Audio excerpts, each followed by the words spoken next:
Bíblia, eu vou ler o texto que está em Mateus, no capítulo 7.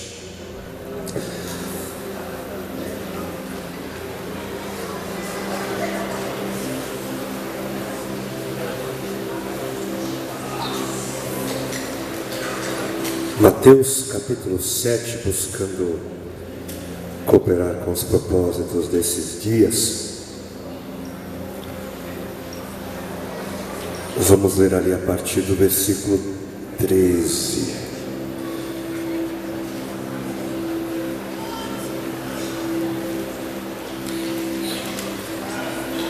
São palavras do Senhor Jesus, e Ele nos disse e nos diz: entrem pela porta estreita, porque larga é a porta e amplo o caminho que leva à perdição, e são muitos os que entram por ela. Como é estreita a porta e apertado o caminho que leva à vida, são poucos os que a encontram. Cuidado com os falsos profetas. Eles vêm até vocês vestidos de peles de ovelhas, mas por dentro são lobos devoradores. Mas como a gente faz para reconhecer eles? Vocês os reconhecerão por seus frutos. Pode alguém colher uvas de um espinheiro ou figos de ervas daninhas? Semelhantemente, toda árvore boa dá frutos bons, mas a árvore ruim dá frutos ruins. A árvore boa não pode dar frutos ruins, nem a árvore ruim pode dar frutos bons. Toda árvore que não produz bons frutos é cortada e lançada ao fogo. Assim, pelos seus frutos vocês os reconhecerão. Nem todo aquele que me diz Senhor, Senhor, entrará no reino dos céus, mas apenas aquele que faz a vontade de meu Pai que está nos céus. E muitos me dirão naquele dia: Senhor, Senhor, não profetizamos em teu nome? Em teu nome não expulsamos demônios e não realizamos muitos milagres? Não eram estes os frutos que o Senhor estava procurando? Não são estes os frutos da boa árvore? Não! Eu direi claramente: nunca os conheci. Afastem-se de mim, vocês que praticam o mal, vocês que vivem na prática do mal. A gente vive num país muito abençoado por Deus, O Brasil é um país abençoado por Deus, né?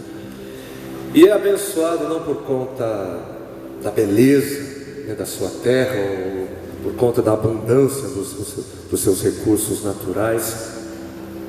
Mas eu gosto de crer que o Brasil ele é abençoado especialmente porque nesse país existe um povo, né, um povo que tem fé, um povo que acredita em Deus. Isso é muito bom, isso é algo bastante positivo para se dizer acerca de qualquer povo. Só que apesar disso tudo, apesar de toda essa fé, a gente precisa ter um certo cuidado. É preciso ter um certo cuidado, porque a mesma Bíblia que revela, né, quem Deus é a Bíblia que nos diz que existem dois tipos de fé, né? A fé que é viva, né? A fé verdadeira, a fé genuína, a fé que verdadeiramente nos leva a Deus, e a fé morta, a falsa fé, a fé que é enganosa, a fé que faz a gente pensar que está tudo bem, quando na verdade não está. E para que a gente pudesse entender e saber, né, poder discernir que tipo de fé que a gente tem, o Senhor ele veio e nos ensinou, né, verdades acerca do seu reino. E foi justamente para um povo que acreditava em Deus, foi para um povo que tinha fé em Deus, que o Senhor pregou essas palavras que a gente acabou de ler. Essas palavras dão para a gente um pouco de discernimento a respeito da nossa fé. Faça a você mesmo uma pergunta: por que você faz o que você faz? Uma pergunta simples, né, que exige uma resposta igualmente simples. Por quê? Por que você faz o que você faz? Né, ou quando você faz? É simples, né? Eu e você, a gente faz o que faz no momento em que a gente faz, porque a gente quer, não é porque a gente está afim. É simples assim, você faz o que faz, quando faz, porque você tem vontade de fazer. É por isso, é por causa da sua vontade. É por que você veio aqui hoje? Alguns vão dizer que vieram aqui para buscar ao Senhor, para adorar ao Senhor, para celebrar ao Senhor. Isso não seria mentiroso, isso seria verdadeiro. Mas vieram aqui para buscar, para celebrar, para adorar ao Senhor, nesse dia frio, porque tiveram vontade de sair de suas casas, para vir adorar, buscar e celebrar ao Senhor. Vocês tiveram vontade.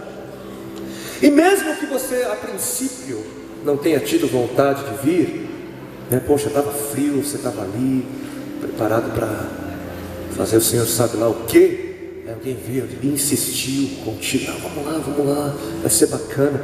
Mesmo que você tenha vindo aqui contra a sua vontade inicial, você só continua, emprestando os seus ouvidos, prestando atenção ao que eu estou dizendo, porque você quer,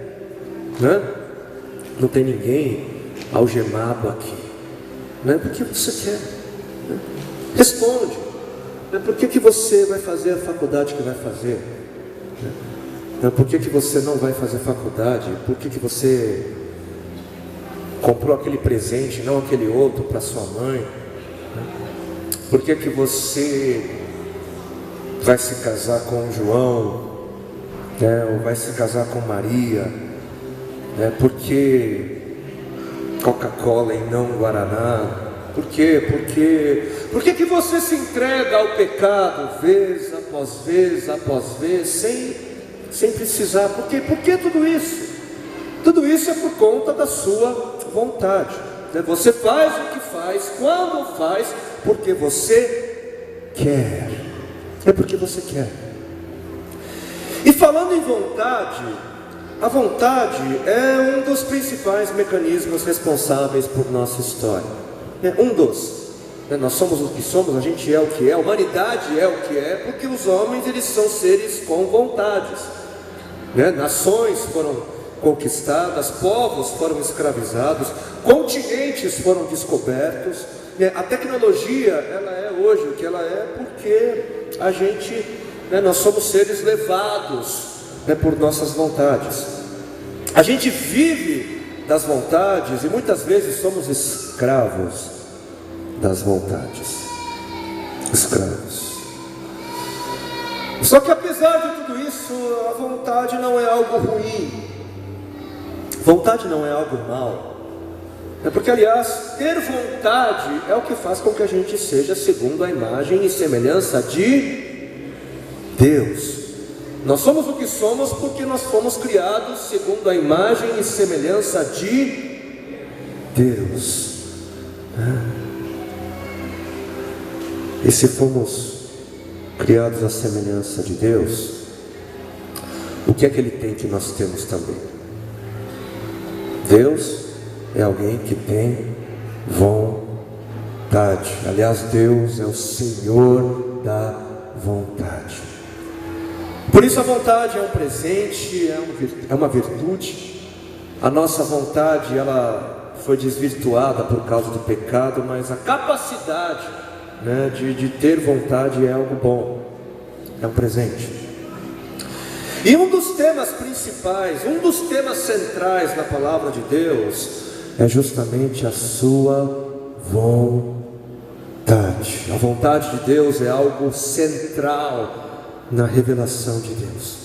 E a vontade de Deus é algo tão central, a vontade de Deus é algo tão importante, que o Senhor, Ele fez questão de nos revelar que somente os que fazem a vontade de Deus entrarão no reino dos céus. Apenas os que fazem a vontade do Pai irão participar da eternidade com Ele. Eu não sei se você percebe a seriedade disso, mas isso é muito sério. Isso é tão sério que faz pessoas sinceras perguntarem que vontade seria essa. Porque se apenas aqueles que fazem a vontade de Deus vão passar a eternidade com Ele, todo aquele que acredita nas palavras do Senhor, ele é levado a perguntar que vontade seria essa. Que vontade seria essa? Será que o Senhor aqui está me dizendo que se eu não for para a África eu posso perder a minha salvação? Será que o Senhor aqui está dizendo que se você se formar em administração e não em medicina, isso pode te custar tudo? Será que se você se casar com José e não com João, você pode estar colocando em risco todo o seu viver? Que vontade é essa? Que vontade de Deus é essa que eu tenho, que eu preciso cumprir? Como é que a gente resolve isso? Esse tema da vontade de Deus é um tema bastante antigo. Muita gente muito boa já pensou muito acerca do assunto. E o que muitos concordaram ao longo desses séculos e séculos de pensamento cristão, e que eu tenho a ousadia de dizer que eu gosto de concordar também, o que muitos concordaram é que a vontade de Deus tem diferentes lados, tem diferentes aspectos, que na verdade Deus teria diferentes tipos de vontades, diferentes tipos. E uma dessas vontades seria a sua vontade soberana, ou a sua vontade decretada, a sua vontade determinada. São termos diferentes que vão dizer praticamente a mesma coisa. No livro do profeta Isaías, no capítulo 46, no versículo 10, o Senhor ali de forma soberana, Ele determinou, Ele decretou dizendo: o meu conselho subsistirá, o meu propósito permanecerá e farei toda a minha vontade, toda a minha vontade eu farei. Mas que vontade é essa? Que vontade de Deus é essa que Ele faz por inteira, que Ele faz por completo? Que vontade é essa? Se tem gente que não faz a vontade de Deus, ou seja, se existem vontades de Deus que não são cumpridas, como é que é possível Deus fazer toda a sua vontade?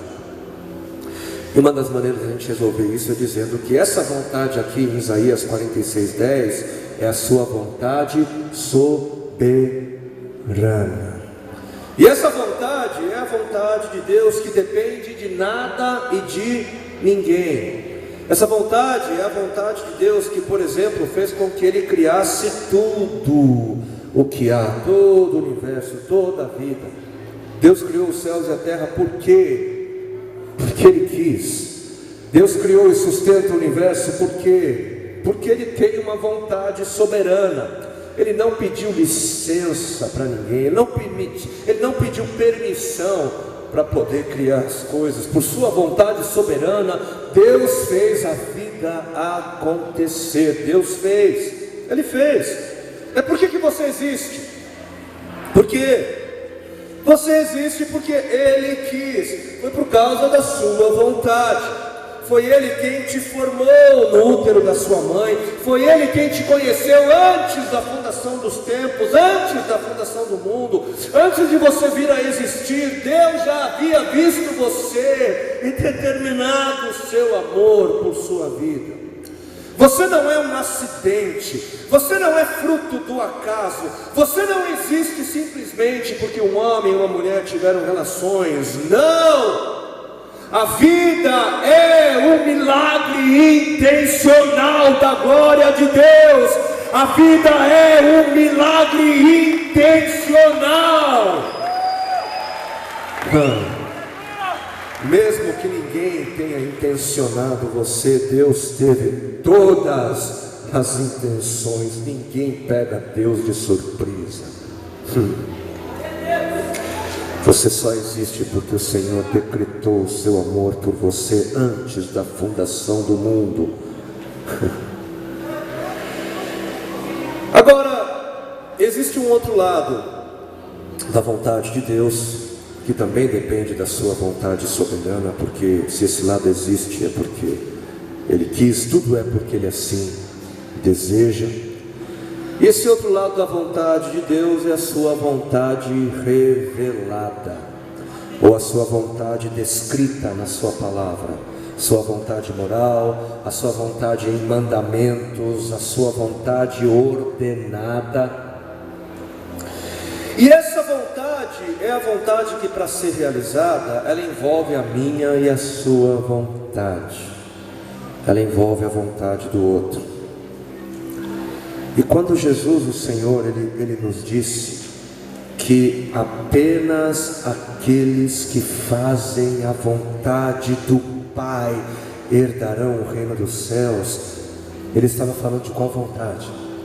Ele estava falando dessa vontade revelada, estava falando dessa vontade moral, dessa vontade ordenada por Deus.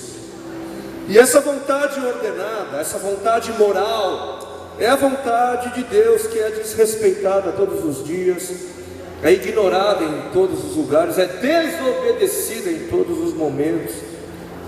Essa é a vontade de Deus que não acontece na sua totalidade, porque existem pessoas que constantemente violam esse aspecto da sua vontade. É esse lado da vontade de Deus que permite, por exemplo, que existam guerras, que pessoas sejam assassinadas, que crianças sejam violentamente abusadas, que famílias inteiras sejam mortas por motoristas embriagados. Essas coisas não acontecem necessariamente porque foram da vontade de Deus, mas acontecem porque a vontade moral de Deus foi violada, foi desobedecida. 2 Timóteo capítulo 2, versículo 4 vai nos dizer que Deus, nosso Salvador, deseja que todos os homens sejam salvos e cheguem ao conhecimento da verdade. Deus deseja. A vontade de Deus é que todos os homens sejam salvos. Esse é o coração, é a vontade do Senhor. Mas essa vontade não é soberana. Ela envolve a vontade do outro. Eu não sei se a maioria vai entrar no reino dos céus. O caminho é estreito, é apertado, é difícil, é penoso, a porta é apertada. Largo é o caminho e larga é a porta que leva à perdição. E não me parece que a maioria tem vontade de conhecer e fazer a vontade de Deus. Nem todo aquele que me diz Senhor, Senhor entrará no reino dos céus, mas apenas aquele que faz a vontade de meu Pai que está nos céus.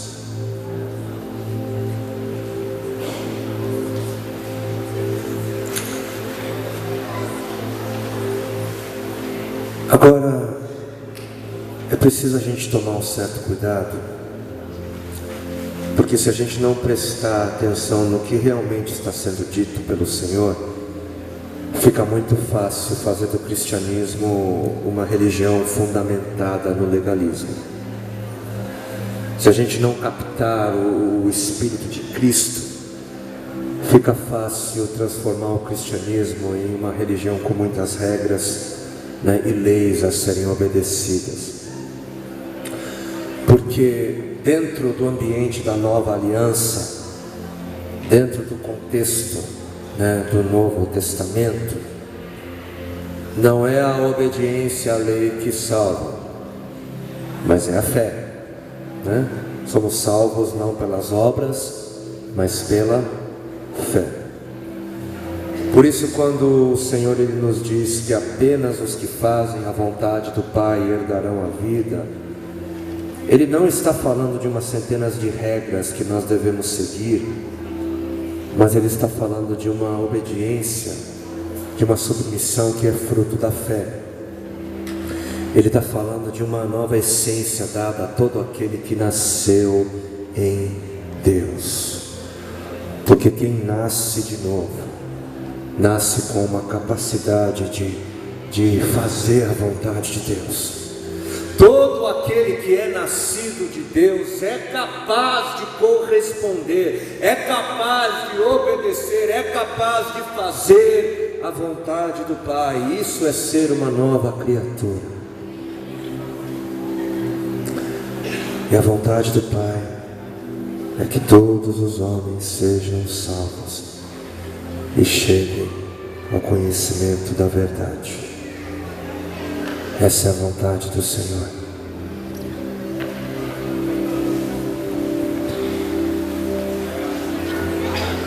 Queria te convidar a curvar a sua cabeça.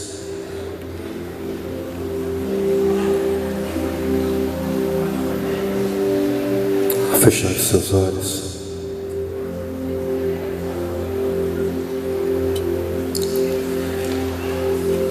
E se perceba diante daquele que é o autor dessas palavras.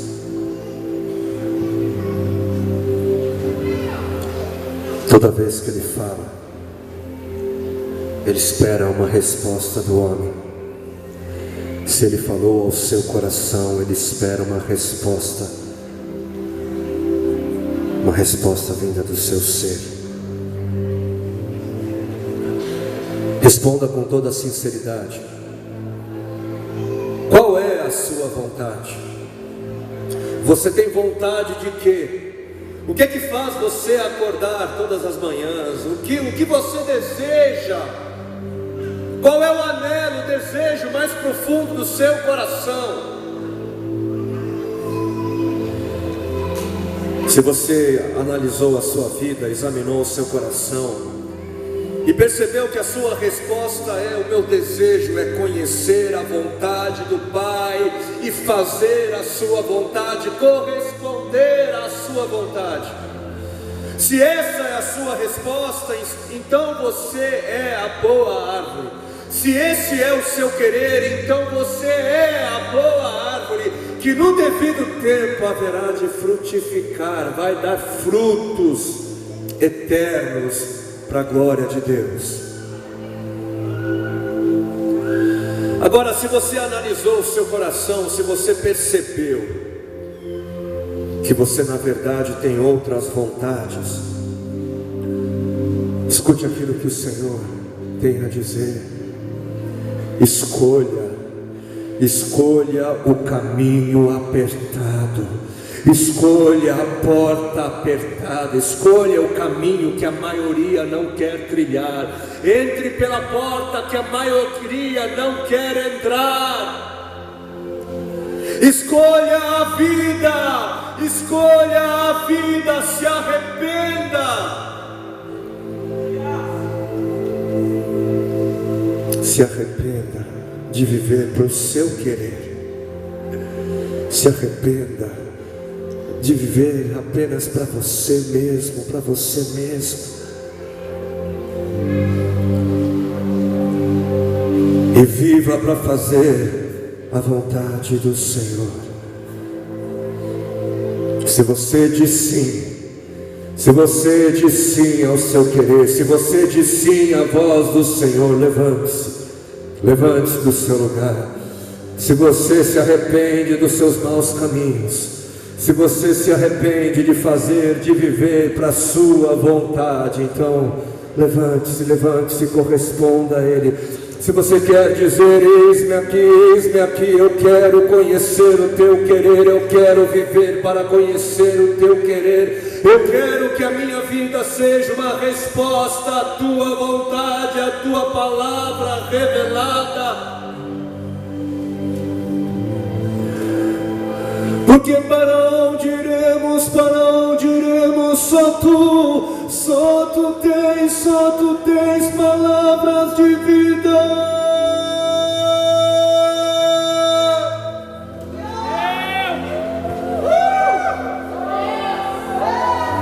Oh, que haja, Senhor, nascimento. Oh Senhor, transforma-nos em novas criaturas. Porque todo aquele que corresponde ao Evangelho, todo aquele que corresponde à Tua palavra,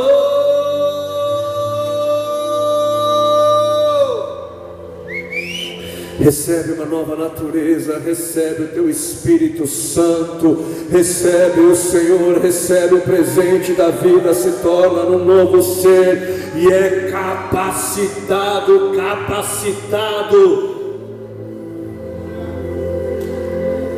Tem novos desejos, tem desejo de conhecer a Tua vontade, e tem novos desejos, tem desejos de realizar a Tua vontade.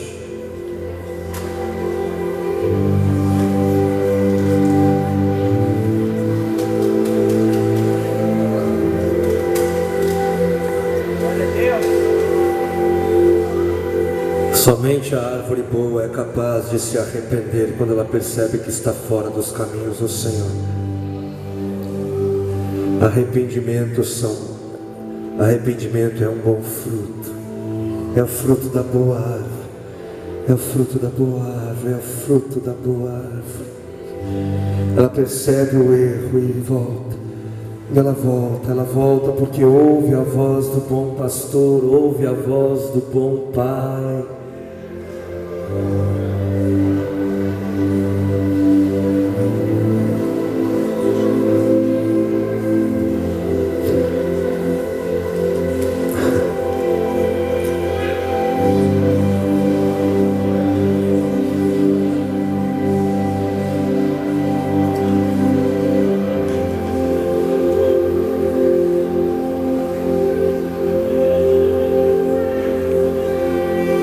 E aqueles que têm ouvidos para ouvir, oh, aqueles que têm um coração que se inclina para Ti, oh, se inclina para ouvir a Tua voz. Esses corações, eles têm uma outra canção no seu coração, eles cantam uma outra canção. Vai valer a pena, vai valer a pena,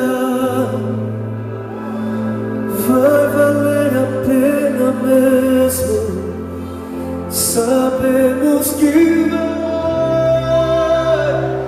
vai valer a pena, vai valer a pena,